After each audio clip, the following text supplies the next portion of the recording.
tayo ay pinarurusahan. Sin brings judgment and damnation. The biggest problem of humanity is sin. The greatest barrier between God and people is still sin. But Jesus takes away sin. Napakahalaga natin pong maunawa kung anong ibig sabihin that Jesus takes away sin. Inaalis ni Jesus ang kasalanan. Inilalayo niya sa tao. Ito mong ating pag-aaral ay nakabase sa John 1:19-39. Pero napakahalaga na inyong narinig yung nauna na nakaraang mensahe na nakabase sa John 1:1-18. Jesus takes sin away. It could be the most important teaching on salvation. It could be the most important teaching on the attainment of eternal life. And yet very little attention is given to this very, very important teaching. Dear Father, we thank you for this opportunity to study your word. Kayo, Panginoon, ang maging tunay na tagapangaral, tagapagturo namin. Humihiling kami na kami linisin niyo, patawarin niyo sa aming mga pagkukulang, at punuan niyo kami, Panginoon, ng inyong karunungan, ng inyong kaluwalhatian. Impart to us your great wisdom so we may understand this mystery and this very powerful message of Jesus that He takes away sin. Kayo ang siyang mangusap, turuan niyo po kami ng isang simpleng mensaheng tatago sa aming puso at tatalab sa aming pang-araw-araw na buhay. May you be our teacher. We ask you, Father, in the name of your Son, Jesus, our Lord, our Savior, and our friend. Amen. Jesus takes away sin. A very profound, and a very important, a very powerful sentence. John 1:6-7. God sent a man named John who came to tell about the light and to lead all people to have faith. Here, John the Baptizer is introduced as the one who would tell about the light, obviously the light who is Jesus. And he would lead all people to have faith. The presumption is that people did not have faith, or their faith was inadequate, or their faith was lacking, or faulty. So, pinadala si John para ipaliwanag ang liwanag na si Jesus, the light who was to come into the world, at para rin akayin ng mga tao upang magkaroon ng pananalig ng pananampalataya. Now, John, God's chosen vessel, was outside of the religious establishment. He was not in the temple. He was not in the official, religious officialdom or hierarchy. And what we learn here immediately is that God uses whom He chooses. And God doesn't always channel His teachings to the official establishment. Now, when the book of John says that John the Baptizer was to lead all people to have faith, that means all people who need and who want to know the light and to have saving faith. All people who are to be saved must hear and understand what John the Baptizer was about to teach. It was a very important introduction. Kung may pumapasok na royalty, may trompeta. Pag may pumapasok na star, may fanfare. Ang pagpasok ng Panginoon sa pamamagitan ng announcement ni John, napakatahimik. Pero kung uunawain natin ay napakahalaga. Sinabi, sa pamamagitan ng turo nitong si John, mauunawa yung liwanag at ang lahat ng tao ay magkakaroon ng pananalig. O kung pwede natin idagdag, ng tunay at tamang pananalig. Dahil bakit kinailangan pa siya ipadala kung tunay at tama na ang pananalig ng mga tao? So kinailangang dagdagan, ituwid, patingkarin, pasidhiin yung katotohanan. John 1:29. The next day, John saw Jesus coming toward him and said, "Here is the Lamb of God who takes away the sin of the world." napakahalagang pangungusap na dapat sana'y iniilawan, nilalagyan ng spotlight, tinutugtugan para mapansin. Pero ang tahimik ng dating, kaya bihira ang nakakapansin. Si John the Baptizer already had followers. Nauna siya magkaroon ng public ministry kaysa kay Jesus. Pero nung dumating si Jesus, sabi ni John sa kanyang mga tagasunod, ayan ang tunay na Lamb of God, kordero ng Diyos, tupa ng Diyos, na nag-aalis ng kasalanan ng sanlibutan. Lamb, bakit tinawag si Jesus na Lamb? So dinami-rami naman ang mapaghahambingan, bakit yung pang Lamb na hindi King of all the beasts? Although Jesus was also called the Lion of Judah. But why a lamb? Because in the culture of Israel, lambs and goats were used to offer as sacrifices. Hebrews 9:13-14. According to the law of Moses, those people who become unclean are not fit to worship God. Yet, they will be considered clean if they are sprinkled with the blood of goats and bulls and with the ashes of a sacrificial calf. But Christ was sinless, and he offered himself as an eternal and spiritual sacrifice to God. That's why his blood is much more powerful and makes our consciences clear. Now we can serve the living God and no longer do things that lead to death. So inungkat dito sa Hebrews yung matandang kaugalian ng Israel na nag-aalay sila ng dugo ng mga kambing at mga tupa na para bagang nahuhugasan ito, nababanlawan yung kasalanan ng mga tao pagka sila ay natalsikan o tinalamsikan. The sprinkling. Kaya later on, yung tradition ng pag-sprinkle ng so-called holy water must have come from the sprinkling of blood. Nung una, blood talaga ng goats and lambs. Pero sabi ng Hebrews, pero si Kristo ay walang kasalanan. Banal, dalisay, pure. At nung ialay niya ang kanyang sarili, nadaig niya ang lahat ng pinagsama-samang mga kambing at mga tupa. Kaya sa pamamagitan ng kanyang dugo, nalilinis ang ating budhi, nahuhugasan ang ating kasalanan. Hindi lang natatanggal yung kasalanan, nalilinis yung budhi, nawawala yung guilt. Ang tao na kay Kristo ay hindi dapat nabubuhay sa guilt dahil yun ang tinatanggal niya. Isa sa mga pinakamalaking parusa ng kasalanan ay yung usigin ka ng yung budhi. Ngayon, kung pinatawad ka na ng Diyos pero ikaw mismo nag-guilt trip ka pa, parang hindi mo nakukuha yung benepisyo ng pagpapalinis na ginawa mo sa Diyos. So hindi ka lang pinapatawad, nililinis ang iyong budhi para hindi mo nadalhin pa ang bigat ng mga nagawang kasalanan. Now Jesus, as the Lamb of God, takes away sin by being sacrificed, by being the sacrificial lamb. Kaya kumisan may mga artistic illustrations of Jesus showing him as lamb. Dahil kumbaga, siya na ngayon ang umako sa dating papel ng mga tupa, siya na yung inialay. 1 John 1:7, the blood of His Son Jesus washes all our sins away. Kailan mauunawa ng mga mananampalataya ang kahulugan na ang dugo ni Kristo ay naghuhugas ng lahat ng ating kasalanan? So the Lamb, Jesus the Lamb, would take away sin by washing away and by removing sin through the washing away with His blood. Napakagandang symbolism dahil lahat naman tayo nakakakita kung paano nalalabhan o nahuhugasan ang isang maruming bagay. Kaya hindi mahirap maunawa. Now, Jesus, the Lamb of God, also takes away sin by forgiving sinners.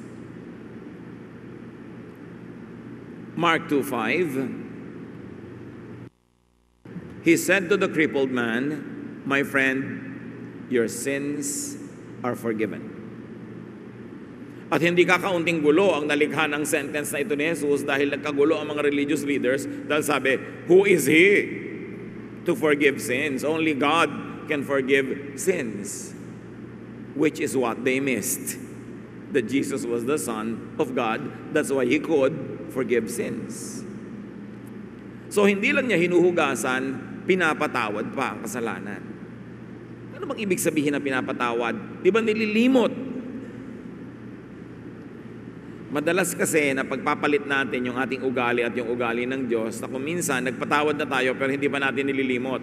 Inuungkat pa, sinusumbat-sumbat pa, pero pinatawad na raw. Pero ang Diyos, pag nagpatawad, nililimot niya. He takes our sins away as far as the east is from the west. And the Bible says He puts our sin in the depths of the sea. Which of course, nung araw, yung symbolism na depths of the sea, ibig sabihin, walang hanggan, kasi nung araw, hindi naman nila nararating yung bottom ng ocean eh.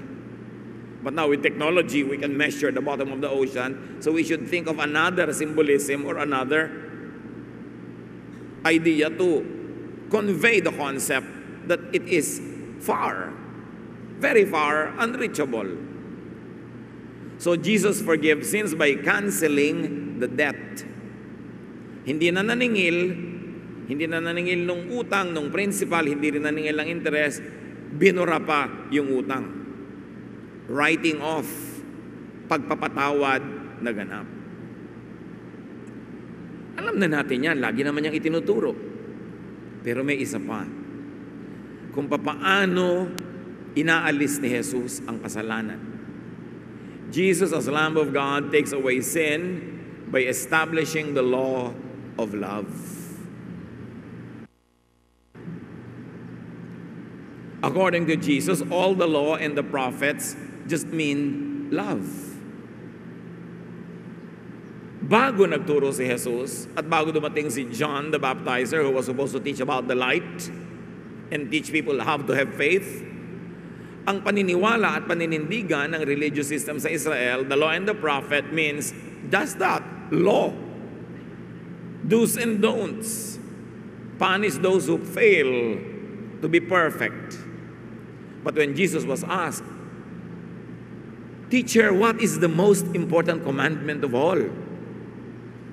Ang sagot niya sa Matthew 22:37 to 40, "Love the Lord your God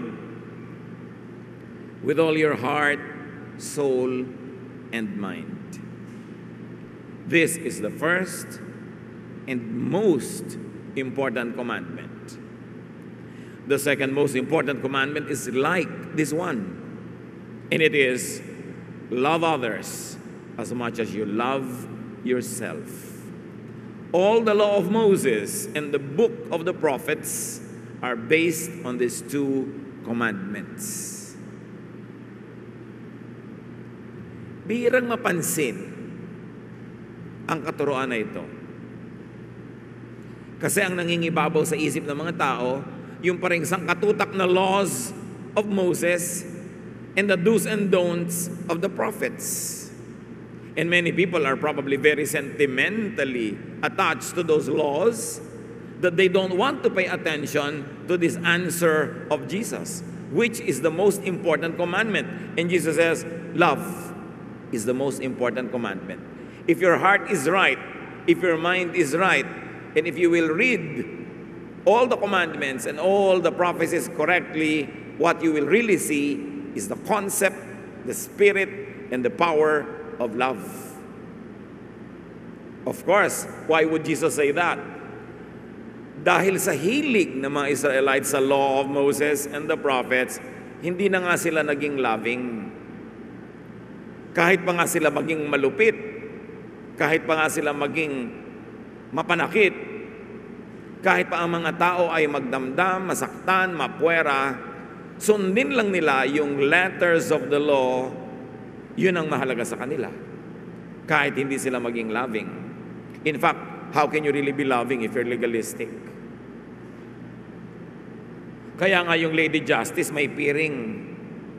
Para hindi siya maging loving, para hindi siya maging masyadong malambot at mapagmahal, kahit sino yung nagkasala, tatagain niya, kaya may takip ang kanyang mata. Pero, kung tutuusin, Sa sagot na ito ni Jesus, inalis niya ang piring ng Lady Justice at sinabi niya, imulat mo ang iyong mata, mahalin mo yung mga kaharap mo, huwag mong husgahan at huwag mong tagain. Napakalaking paradigm shift. Ang laki-laking pagkambyo, pagpihit, pagpapalit ng mga pagpapahalaga. Nasasabihin niya, all the teachings are just or about love. It was more than radical, but definitely it was very liberating. Why was it liberating? Because all sin and all fall short of the glory of God. Kung ang lahat ng tao ay aasa lamang sa batas, sa katuruan, sa do's and don'ts, ang lahat ay mahuhusgahan at mapapahamak. Kaya nakakaluwag ng dibdib, nakakapagpalaya, na biglang marinig mo kay Jesus, all the law and all the prophets are just about loving. Napakalinaw ng pagkaunawa dito ni Pablo. According to Paul, the law means consciousness of sin. Pagdidiin.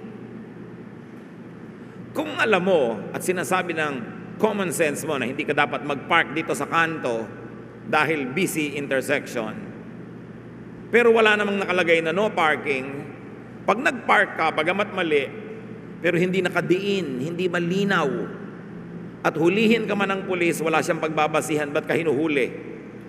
Hindi ka mapapatawan ng multa o maikukulong dahil walang batas na nagsasabing huwag mong gawin yun. Pero sabi ni Paul, dahil sa batas, dahil sa mga utos at katuruan, nadiin, luminaw kung ano ang mali. Therefore, kitang-kita at pwedeng-pwedeng husgahan kung sino ang mali. People are convicted of sin because the law convicts them. Hindi ba kaya ka lang naman makukulong according to ganitong article, ganitong paragraph, ganitong sentence of the penal code or whatever, dapat makulong ka. Pero kung walang ganon, paano kayo kukulong? Kaya sabi ni Pablo sa Romans 5:13, sin was in the world before the law came, yes, but no record of sin was kept because there was no law. Napakaunawa, napakalegalistic ng reasoning nitong si Paul. Sabi niya, totoo, meron ng mga mali at tama nung una pa man. Pero wala pa namang utos na ibinibigay, so paano ka isasakdal at huhusgahan na mali ka? Kaya nung ibinigay ng ibinigay, dumami ng dumami ang laws, dumami ng dumami ang pagkakataon para ka maidiin at maikulong at mamultahan at maparusahan. So Israel not only had the 10 commandments, but they also developed 600 plus more of other regulations called the misvots. Therefore, ang buhay nila araw-araw, sikil na sikil, sakal na sakal, control na control, and everybody was judging everybody because at any given time, you will be breaking one of those hundreds of laws. Walang katahimikan, walang kapayapaan. Inuusig mo yung sarili, inuusig mo ang kapwa, inuusig ka nila. Kaya ang hirap ng bigat na dala ng tao. Kaya sabi ni Jesus, come to me all of you who are tired. Tired of what? Tired of all the religious laws. Tired of all the condemnation and all the guilt. Come to me all of you who are tired and heavy laden, and I will give you rest. Take my yoke, put it upon you. My yoke is easy, my burden is light. Bakit nga naman hindi magiging easy and light yung love? At alam natin na ang tinutukoy ni Lord doon sa heavy at light ay yung heaviness because of the religious laws, dahil yan ang kanyang pang-uusig sa mga religious leaders. Sabi niya, sobrang yung pinapatawan ng bigat ang mga tao. Pinapahirap niyo ang kanilang buhay. You make them twice as much a son of hell as you are because of your teachings. Sabi niya. Kaya dumating si Jesus para magpalaya, para palayain ang tao. Ang sabi ni Paul, no law means no formal accusation. Therefore, no conviction, no judgment. And let's go back to Jesus. Jesus takes away sin by giving a new law. John 13:34, but I am giving you a new command. You must love each other just as I have loved you. Merong mahilig magkwadro ng 10 Commandments, good. Mahilig magkwadro ng 613 misvots ng Israel, nakakwadro pa yung policies ng disiplina ng kongregasyon, ang dami mga do's and don'ts, pero pag kinancel mo lahat yan, lagyan mo lang ng equals, love. The love of Jesus. And the love of Jesus is not only equal, but greater than all the laws of the prophets. Sabi ni Jesus, ito ang pinakamahalaga. Love. I'm giving you a new command. Bakit hindi na-emphasize yung new command? Ba't lagi ang pinagpipilitan natin yung mga Old Testament commands? Kaya mga tao lagi ang tanong, pwede po ba akong ganito? Pwede po ba ako magpahaba ng buhok? Pwede po bang isuot ko ito? Puro do's and don'ts. Kinancel na eh. Love na yung iniwan na command. Kaya pag may nakikita kang tao, bakit yung babaeng yan nakapantalon? Naku, hindi yan sumusunod sa mga kautosan. Loving ba na ganyanin mo siya? Malay mo, yan lang ang damit niya. Wala siya ibang damit. Iko-condemn mo.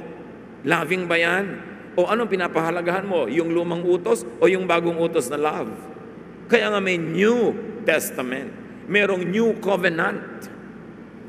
At sabi ni Jesus, aba, hindi naman pwede na maglalagay ka ng bagong alak sa lumang lalagyan. Kailangan bago ang alak, bago ang lalagyan. So mga bagong pananaw, bagong katuruan ni Jesus, dapat bago ang lalagyan, bago ang policies, bagong mga sistema at mga methods. Bakit pa nagkaroon ng New Covenant, ng New Testament, kung balik-kalik ng balik doon sa mga luma? Bakit pa dumating si Jesus at bakit pa pinatunayan ni John, the most important prophet, na siya talaga yung mahalaga? So love as the new command means that there's no other law to convict you because Jesus and God love you. Love as the new command means sinlessness. Not because you are sinless, but now because there is no law to convict you. Paano ka masasabing guilty? Wala namang law. Walang nagbawal dahil nga pinalitan. Hindi ibig sabihin na mabubuhay ka na lang sobrang wild at kahit anong gusto mo. Dahil ngayon mabubuhay ka doon sa law of love. Therefore, pag sabi mo, ay, wala na palang law against adultery, di pwede na ako mag-adultery. May asawa ka, pagtataksilan mo, loving ba yun? So ngayon, love ang mangingibabaw. May law pa rin, pero within the confines and the definition of love. Wala na palang bawal ang mag-park dito, pero loving ba na mag-park ka dyan, hindi na nakadaan yung iba. Pero ikaw na lang ang nagko-convict sa sarili mo kung kailangan, hindi iba, dahil wala silang panghahawakan na law against you. Ang utos sa kanila is to love you. So hindi mo i-convict yung taong nangangalon niya, hayaan mo siya mag-convict sa sarili niya. Kasi wala ka ng panghahawakan dahil love. Kailan kaya natin ito maintindihan para maging mga tunay tayong Kristiyanong magaan ang buhay, maluwag, mapagparaya, mapagpatawad, at self-regulating because the Holy Spirit is in us.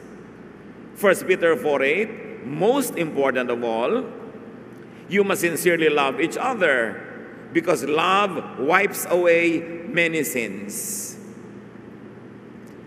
Inulit yan ni Pedro, inulit yan ni Paul. Sabi ni Paul, love is the greatest. So faith, hope, love abide, these three, but the greatest is love.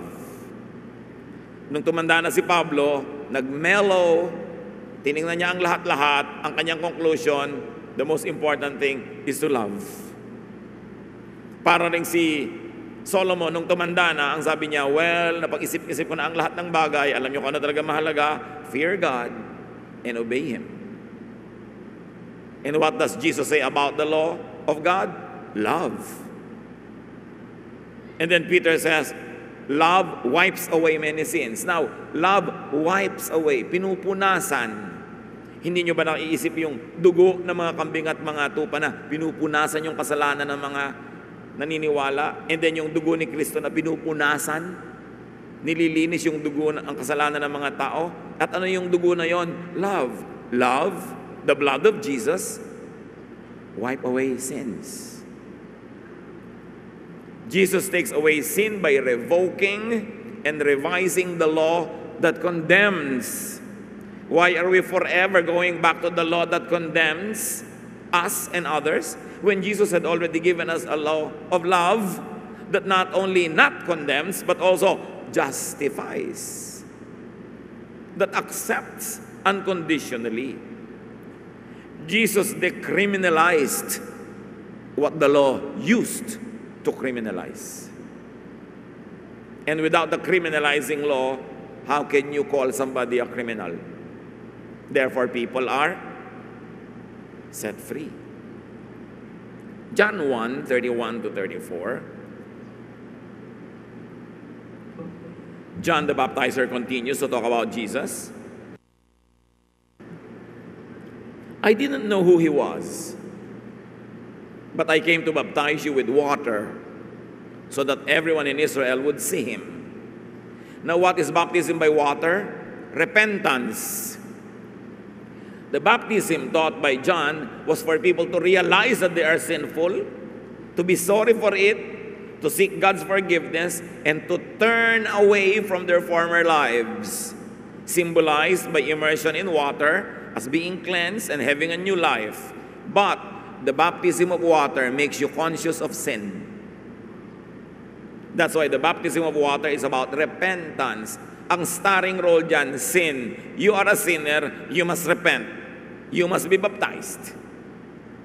So, sin pa rin yung nakaukil-kil at laman ng utak ng tao. Sabi niya, yan ang role ko, paalalahanan kayo na kayo'y makasalanan. To the point na kayo'y magkaroon ng kaliwanagan at magsisi at magbalik loob sa Diyos. Verse 32, I was there, and I saw the Spirit come down on him like a dove from heaven. And the Spirit stayed on him. Before this, I didn't know who he was. But the one who sent me to baptize with water, he was very emphatic, had told me, you will see the Spirit come down and stay on someone. Then you will know that he is the one who will baptize with the Holy Spirit. I saw this happen. I tell you that he is the Son of God.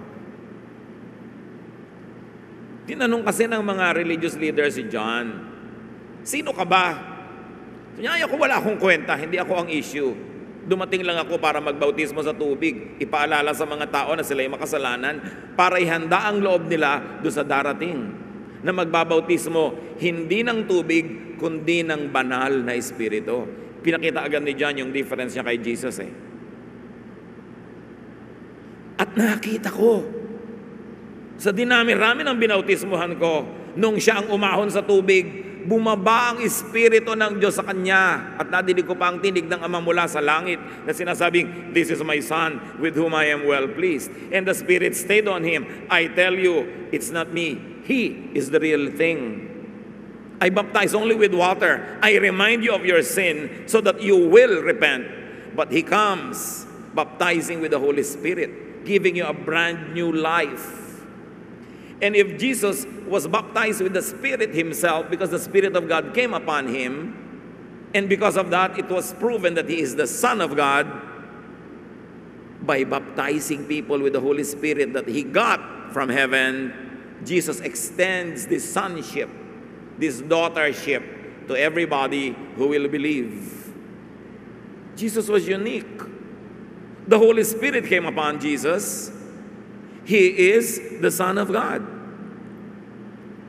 And he will baptize with the same Spirit he was baptized with.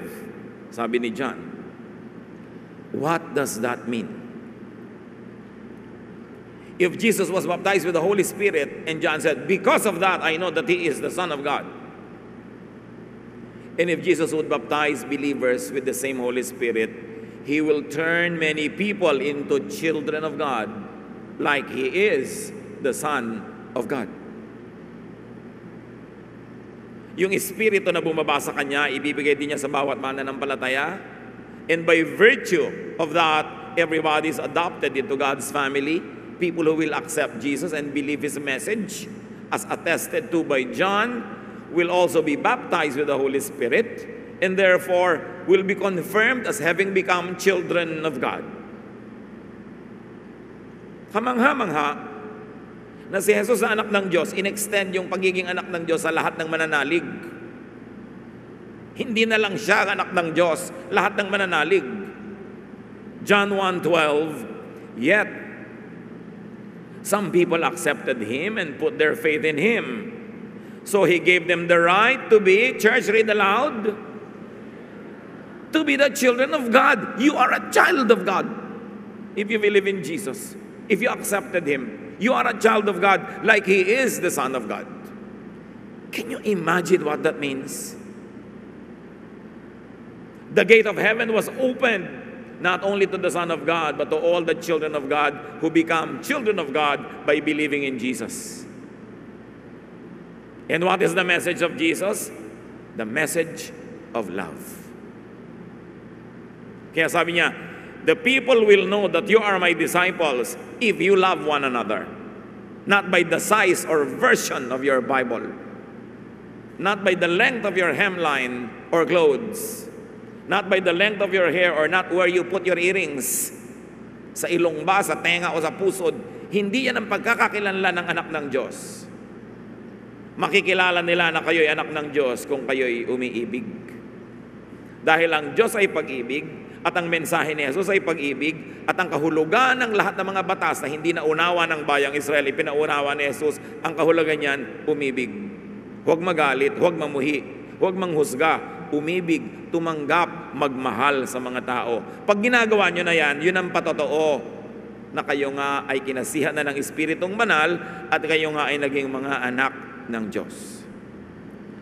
Baptism with the Holy Spirit renews and turns people into children of God.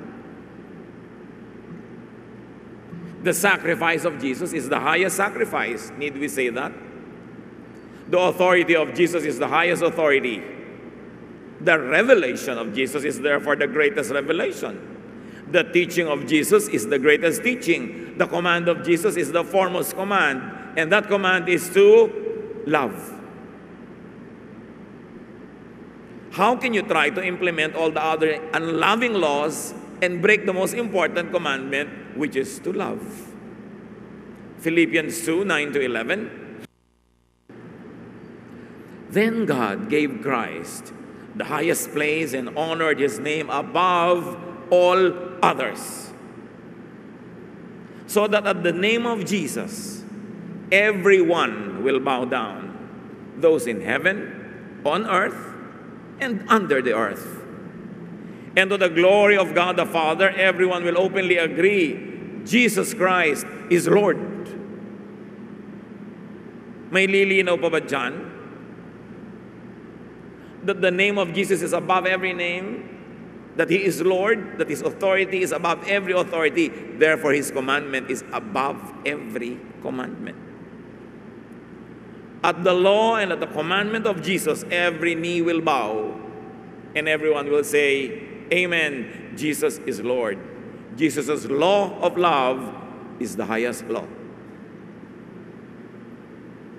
Kung hindi natin ito malunok, maintindihan ng isang session, suriin, pag-aralan, process, because it is a very, very important teaching that is waylaid in a lot of religious discourses.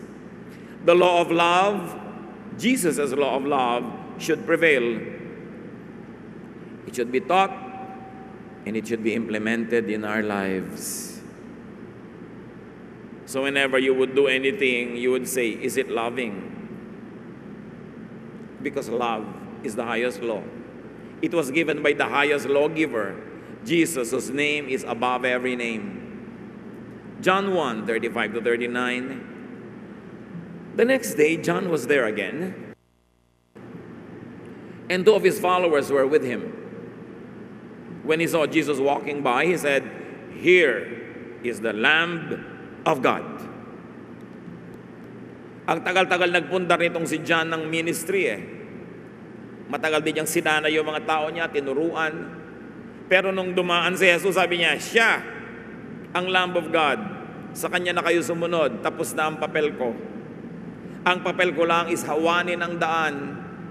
At ngayong andyan na siya, sa kanya kayo sumunod, kasi siya ang daan, hindi ako. Marunong siyang lumugar. Here, John the Baptizer refers people to Jesus. Because Jesus is the Lamb of God, not John. Not anybody else, just Jesus. Jesus is the way. Ano bang ibig sabihin ng way? He is the sacrifice, the model. Jesus is the method. Siya ang paraan.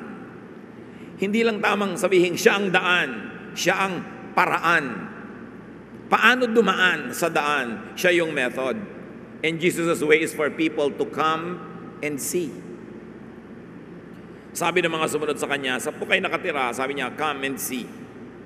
Ibig sabihin, by coming, by following after me and seeing, you will become like me. Because I am the way.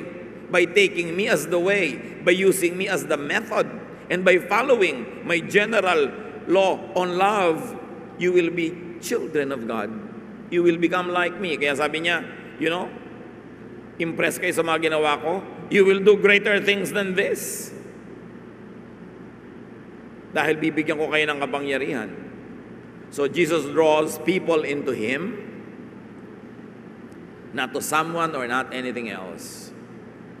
And Jesus shows people His style, His teachings, His salvation. And He says in John 14:6 very clearly, I am the way, the truth, and the life. Without me, no one can go to the Father. Without Jesus, without taking the steps of Jesus, without following the instructions of Jesus and His example, no one will have any idea about God. They will never see God. They will never hear God, and they cannot get to God unless they pass through Jesus, the way. Hindi lang way na daan, kundi way na paraan, method. There is a method to how you would get to God. And that is by taking the steps that Jesus took. And those were loving steps. Pag ang tao ay marunong na talaga magmahal, magpatawad, tumanggap sa kapwa, at ang gagawin niyang pamamantayan sa kanyang buhay ay lahat ng mapagmahal na mga pamantayan, mararamdaman niya ang Ama. Makikita niya ang wisdom behind it. Madidiscover niya a great new world, the world called heaven. Heaven in the mind, heaven up there, heaven in the spirit. Sabi niya, unless you are born again, you can never enter the kingdom of God. Therefore, being born again is also following the way, who is Jesus. Because once more, they both open the door into eternity, into understanding God. Maybe not fully, because we are human, but into having a glimpse into the holiness, the greatness of God. And what is Jesus' way? What is Jesus' truth and life? It is love. Jesus takes away sin by taking its penalty, meaning death. And Jesus takes away sin by establishing the law of love. Without the law, and with a lot of love, therefore, there is no offense. Subukan nyo sa inyong bahay, kung meron kayong mahal na isang kristal na baso, pag nabasag ng empleyado o nabasag ng katulong, baka salary deduction. Kasi may law, hindi ko pwede magbasag. Pag nagbasag ka, may multa. Pero wag yung mahal mong anak na nakabasag. Pag nailaglag ni Bining, mahal yan. Di ba? Pero pag nailaglag ni Junjun, nasaktan ka ba anak? Naiiba kasi may love. Naiiba lahat ang usapan pag may love. Di ba? Pag yung mahal mo ang nakagawa, meron ka laging dahilan. Pag yung mahal mo ang anak hindi pumapasa sa school, ang tawag mo, slow learner. Mahal mo eh. Pag anak ng iba, anong tawag mo? Bobing. Kasi hindi mo mahal. Diba? Paulit-ulit na yan. Pagka mahal mo yung may mga sakit sa balat, allergy. Pagka yung kapitbahay, galis. Kasi hindi mo mahal eh. mahal ka ng Diyos. So anong tawag niya sa mga kapintasan mo, kapatid? Imagine that. Kaya kung mamahalin mo ang iyong kapwa, tulad ng pagmamahal sa atin ng Diyos, anong itatawag mo sa kanilang mga kapintasan? Huhusgahan mo ba? Lalaitin mo ba? Hindi, kasi mahal mo. At pag nagmamahal ka na, doon ka palang maglalakad sa mga nilakaran ni Jesus. Doon mo palang makikita ang mga nakita ni Jesus at ipinapakita sa atin. Doon mo palang mararamdaman yung Ama. Hindi mo mararamdaman ang Diyos hanggang hindi ka pa mapagmahal. Kaya love is the greatest. Romans 8:1, if you belong to Christ, you won't be punished. Why won't you be punished? Because Christ loves you and therefore the Father loves you. Like you don't punish people you love.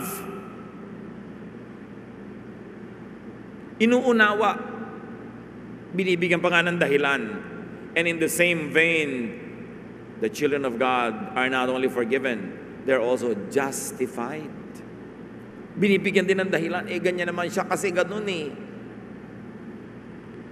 Pagka anak mo yung tamad, kasi naman, pinaglilihi ko yan, nahulog ako sa bangin.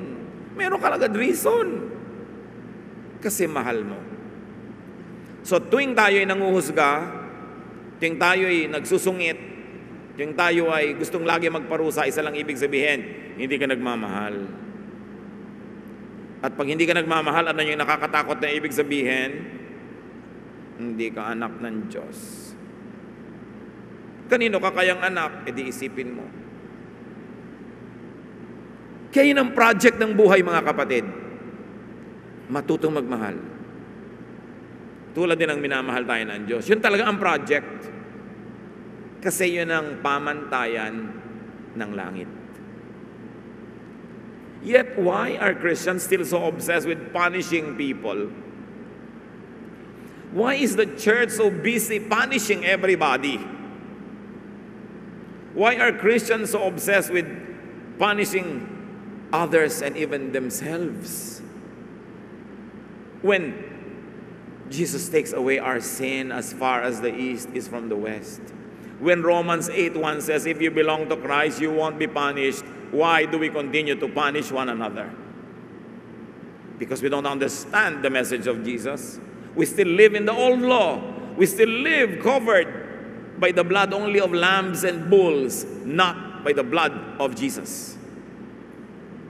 Because the blood of Jesus and the baptism of the Holy Spirit that goes with believing in Jesus changes us, that we become a new creation. 2 Corinthians 5:17, if anyone is in Christ, he is a new creation.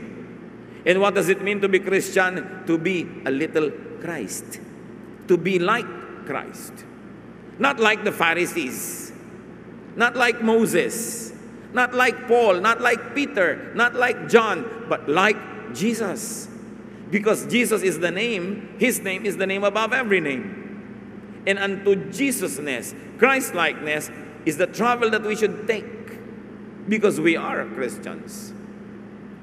1 John 4:18, a real love for others will chase those worries away. The thought of being punished is what makes us afraid. It shows that we have not really learned to love. So if you're always busy, worried about punishment for your sin, if you're always busy and preoccupied with how to punish others, sabi ni Jesus, it shows that you have not learned to love. If you're still very busy with these negative feelings, fear, worry, napakahalaga to learn. Jesus is Lord of just one commandment, love. Yun ang greatest. So receives God's love through Jesus and give God's love through the empowerment of Jesus. Love removes sins. Love washes away sins. Love decriminalizes what the law criminalizes. So let's stop criminalizing each other and criminalizing others, because that is not the way of love. If you would like to regulate anything or anyone, regulate yourself. But you should also love yourself, because Jesus says, love your neighbor as you love yourself. It means first you love yourself, but don't stop loving yourself only. Love others the way you love yourself. Christianity is a faith of love. It must prevail. It must always apply.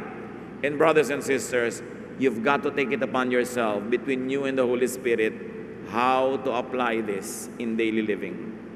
We cannot fully comprehend it in one sitting, but begin applying it and keep increasing its application in ever widening circles, in ever deepening levels, so that we will experience what it is to be children of God. Dear Lord, we thank you that you love us. Dahil kami pinalaki sa mga kultura ng mga galit, panghuhusga, nasanay kami sa self-defense and even offense, kukunti na lang lamang natitira sa amin. Lagi na lang paninisi sa iba, lagi na lang paghahanap ng kasiraan ng iba. Turuan mo kami, Lord, to change these ways. Teach us to be changed by the renewing of our minds, so we can see and approve the good and perfect will of you, Father in heaven. Continue to give us the lenses of love through which we can see life. And more than that, open our eyes so we can see how much you love us. And give us opportunities to love others as well. Pagbulay-bulayan natin, mga kapatid, ang pinakamahalagang commandment of all, the greatest teaching of the greatest person, the Lord Jesus Christ, attested to by the greatest prophet, John. It cannot be ignored. Love should rule our lives. Dear Lord, teach us. Bring these high ideals into the level of the earth so we can understand. Teach us how to be practical about this and apply your love in our daily dealing with each other, with you, and with ourselves.